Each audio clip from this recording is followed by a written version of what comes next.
एक दुल्हन अपने पति को अपने आशिक के चलते कैसे इस दुनिया से विदा कर सकती है। एक दुल्हन अपने आशिक के कहने पर अपने मायके यानी माँ के घर अपने पति को बुलवाती है और अपने आशिक के साथ मिलकर अपने पति को इस दुनिया से विदा कर देती है।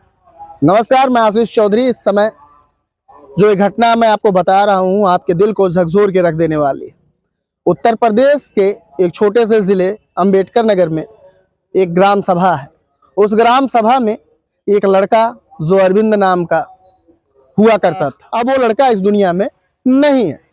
लेकिन आखिर अरविंद क्यों अपने दुल्हन के चलते इस दुनिया को अलविदा कह देता है, आखिर बातें क्या थी। अरविंद उस गांव का बहुत सीधा लड़का था जिस गांव में वह रहा करता था। उसकी हाल ही में शादी होती है। शादी के महज 1 से 1.5 साल बीतते। पत्नी काफ़ी ज़िद्दी और गुस्सैल स्वभाव की थी, लेकिन जो अरविंद था अपने परिवार की हालातों को देखते हुए उस पत्नी के साथ मैनेज करके रहा करता था। लेकिन धीरे धीरे उनमें अनबन बढ़ती गई। किस चीज़ को लेकर अनबन हुई उसको भी हम आपको बताते हैं। अरविंद पहले तो परदेश गया अपने परिस्थिति को देखते हुए, क्योंकि कुछ समय पहले जब अरविंद का भाई मुंबई कमाने के लिए गया था तो उसके साथ में एक घटना होती है। वो बीमार होता है और बीमार होने के बाद वो भी इस दुनिया से अपना दम तोड़ के अलविदा बोल देता है। लेकिन अब अरविंद के ऊपर काफ़ी जिम्मेदारियां थी। अरविंद भी घर का अकेला लड़का था, लेकिन उसको ये भी सोचना था कि हमारी एक पत्नी। अब इस सोच में वो हुआ करता था कि अगर पत्नी को छोड़ के हम परदेश जाएंगे तो घर का क्या हाल होगा। हालांकि घर पे बूढ़े माँ बाप, इस अवस्था में माँ बाप को भी आवश्यकता होती है पैसों की और भी ज़रूरतें होती। लेकिन अगर मैं परदेश जाऊंगा तो शायद अगर मेरी पत्नी यहाँ पे सब कुछ संभाल लेगी, मेरे पिता और माता की देखभाल हो जाए। ये सब बातों को सोचते हुए वह अपने घर से निकल जाता है और जाके दूर देश लगभग 1500 किलोमीटर की दूरी पर मुंबई में वह कमाने लगता है।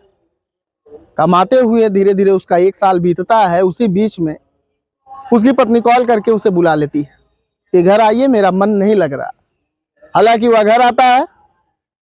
घर आने के बाद ऐसा होता है कि पत्नी जिद करती है, मैं भी परदेश चलूंगी, वरना मैं अकेले यहाँ आपके बूढ़े माँ बाप के पास नहीं रहना है मुझे। यानी मैं भी आपके साथ चलूंगी और आपके बूढ़े जो माँ बाप हैं उनके साथ में हमें नहीं रहना। अरविंद भी मजबूर हो जाता है और अपने माँ बाप से बात करता है और बूढ़े माँ बाप उसको एक सहारा और सपोर्ट दे देते हैं। ठीक बेटा, जैसी आपकी बीवी कहती है वैसा करिए और लेके जाइए। लेकिन हालांकि कुछ ऐसा होता है कि जब अरविंद वहाँ पे मुंबई लेके जाता है, अरविंद आए दिन की तरह पत्नी जब उसको टिफिन बना के दे दिया करती थी, जो टिफिन बना के देती थी उस टिफिन को लेकर के ड्यूटी चला जाता था। ऐसे ही 15-20 दिन बीतते हैं और वह किसी लड़के के साथ अपना जो है संबंध बनाने का प्रयास करने लगती।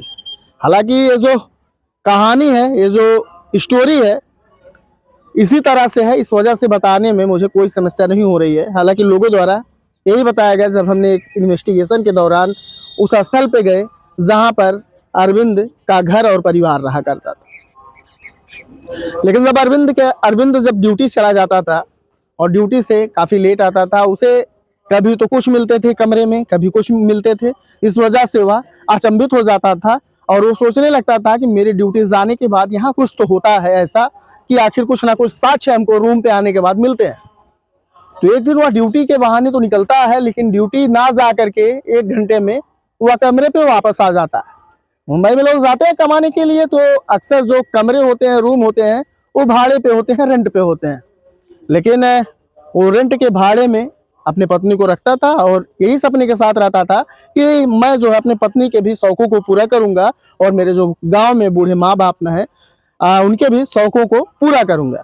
लेकिन ऐसे ही कुछ दिन चलता रहा। लेकिन जब अरविंद ये बात को जानता है तो वह कंपनी ना जा करके सीधे कमरे पे ही आ जाता है। जब कमरे पे आता है तो कमरे पे आने के बाद वहाँ का नज़ारा देख करके वह सहम जाता है।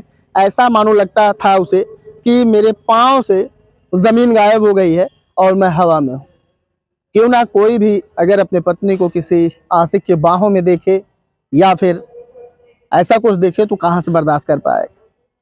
लेकिन अरविंद जब देखता है खिड़की के एक झरोखे के सहारे तो वह कुछ ना बोल करके वहाँ से निकल जाता है और जा करके बाहर फ़ोन करता है, मैं घर आ रहा हूँ, आधे घंटे में आ जाऊँगा। आधा घंटा अरविंद इधर उधर मार्केट में टहलता है और टहलने के बाद जब कमरे पे फिर दोबारा आता है तो अपने पत्नी के पास जाता है और जाके उसके पास बैठ के रोने लगता है। अब रोते हुए वह जब अपने पत्नी से बातें करता है और कहता है कि मेरे ज़िंदगी में तुम्हारे अलावा मेरे पास कोई ऐसा धन नहीं है जिस पे मैं नाज करूं, हालांकि तुम भी क्या मुझे उतना ही प्यार करती हो। तो हल्की सी फरेब वाली हंसी दिखाते हुए, मुस्कान दिखाते हुए वहाँ से चली जाती है और उसके लिए चाय लाती है और वह चाय पीता है, फिर भी रोता है और कहता है कि हमें घर चलना है। तो कहती है अरे नहीं, अभी कितना दिन हुआ है आए, घर पे क्या जाएंगे, घर पे जाने के बाद काफ़ी मुसीबतें होती हैं, यही ठीक है। लेकिन वो मानता नहीं है और घर पे लेके आता है और ये बात पूरी उससे रास्ते में ही, ट्रेन में ही बता देता है कि आखिर किस वजह से तुम्हें मुंबई छोड़ के फिर उसी गांव में जाना पड़ रहा है।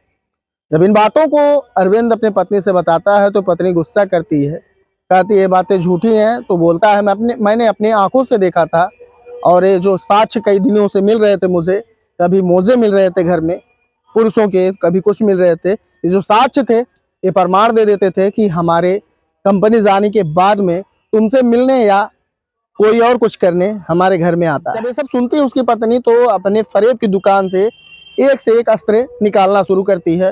रोना, धोना, झूठी कस्में, इस तरह से उसके प्रक्रिया चलने लगते हैं और चलते चलते वो लोग अपने गांव आ जाते हैं। ट्रेन के जो सिलसिला था ये तो बीता ही, लेकिन कुछ समय बाद 10 दिन 5 दिन बीतने के बाद जब वह महिला अपने मायके जाती है तो वहाँ पे मायके में वह 5 दिन रहती है और अपने पति को बुलाती है और वहाँ पे भी झगड़ा झंझट करती है और किसी के साथ मिलके उसको जान से मार देती है। और जब जान से मारती है तो उसका ऐसा हाल होता है कि उसके घर पे फ़ोन जब आता है तो इसके घर से, यानी अरविंद के घर से, कोई पुरुष चाचा का लड़का या ऐसा कोई व्यक्ति जाता है। और जब वहाँ जाता है तो देखता है कि उसके भाई यानी अरविंद को मुंह में ऐसी कोई केमिकल या ऐसा कोई जहर दिया जाता है जिसकी वजह से उसकी आवाज़ें बंद हो जाती। वो बोल नहीं पाता है, तड़पता है, उठना चाहता है, कुछ कहना चाहता है, लेकिन उस केमिकल यानी उस जहर का असर ऐसा होता है कि वह कुछ कह नहीं पाता, ना ही बोल पाता है। अब वहाँ से लोग जो है इस अस्पताल से उस अस्पताल, उस अस्पताल से उस अस्पताल आना जाना शुरू करते हैं। जब अस्पतालों का सफ़र इसी तरह से 1-2 घंटे चलता है, उसी बीच में अरविंद इस दुनिया को छोड़ के चला जाता है। अब वहाँ पे जो फरेब की दुकान उसकी पत्नी थी, उसका ये कहना था कि अरविंद आए और यहाँ पे कुछ ना कुछ अपनी मर्जी से खाए। हम लोगों को नहीं जानकारी, हालांकि जब हमको लगा कि ऐसा ही कुछ किए हैं तो हमने घर वालों को फ़ोन करके बताया।